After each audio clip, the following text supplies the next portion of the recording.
Good evening. How are you today? I hope you're doing fine. I'm doing well.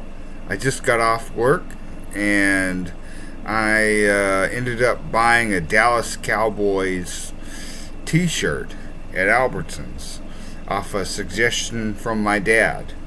So that's what I'm wearing, and I ended up buying chicken to celebrate.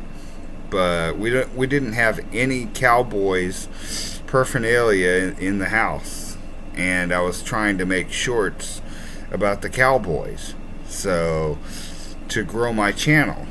And then after that, I shaved up and did some laundry. So now I'm going to talk about something important to me. It's a publication called New Horizons. It's by the Orthodox Presbyterian Church, sometimes called the OPC for short. And I grew up in this kind of church when we were in Washington State, and I remember all their publications were in the Northwest. But now it seems like their publication is in the South and Southwest. You know, it's kind of like a change in the way that in the geography of the Orthodox Presbyterian Church. And in order to grow their church, they're having to move to this area of the country about the time that I'm here and arriving. So I'm not aware of any Orthodox Presbyterian churches in North Texas, but I'm going to do some research and find out if there are any OPC churches nearby, and I might visit one if there is. Usually, sometimes they're out of a building, not usually a church, but like one church we were in Washington met in a community center, and then another one met in a grange. And so, it's kind of like they are resourceful in finding places to meet. So the front of the publication says, "Behold, how good and pleasant it is when brothers dwell in unity." And it's by Danny E. Ollinger. I'm not sure if he's a pastor or not, but he's the person who did the publication. And it's a growing thing.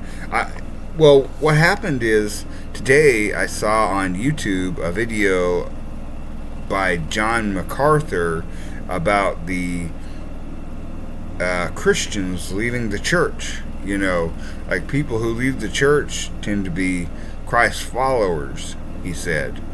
And so he explained, John MacArthur explained in his video that Christians are leaving the church because the churches are more seeker friendly now and they have a stage instead of an altar.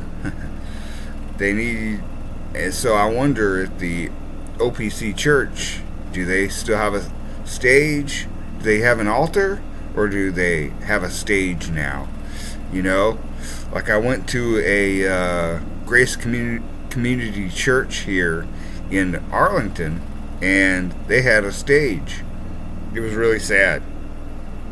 The teaching was pretty good, but nevertheless, they had a stage and a rock band, basically. And so I was kind of turned off from it. I've been going to the Arlington Presbyterian Church here called Redeemer, but I'm kind of thinking about going to the Baptist church over in Dallas where Robert Jeffress speaks. But before I do that, I want to see what kind of churches the OPC might have, because they generally, from what I remember as a child, have traditional services, and I think these things are important to having the band and altar and stage are a nice thing, but they can become a distraction from what's really important, which is worshiping God in the church. And so I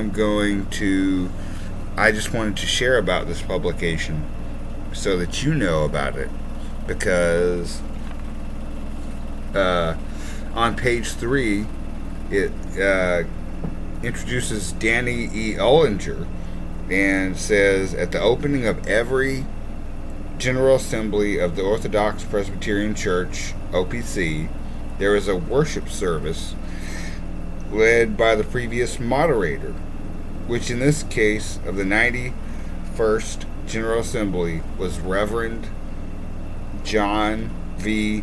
Fesco.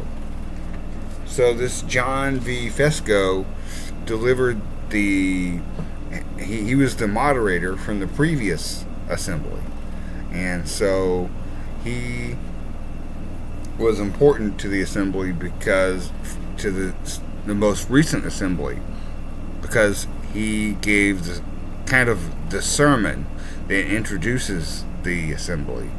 And I just wanted to thank you for watching this, and hoping you learned a little bit about the Orthodox Presbyterian Church and my aspirations to find perhaps an OPC church in this area to attend, because my family still receives the publication from years and years ago.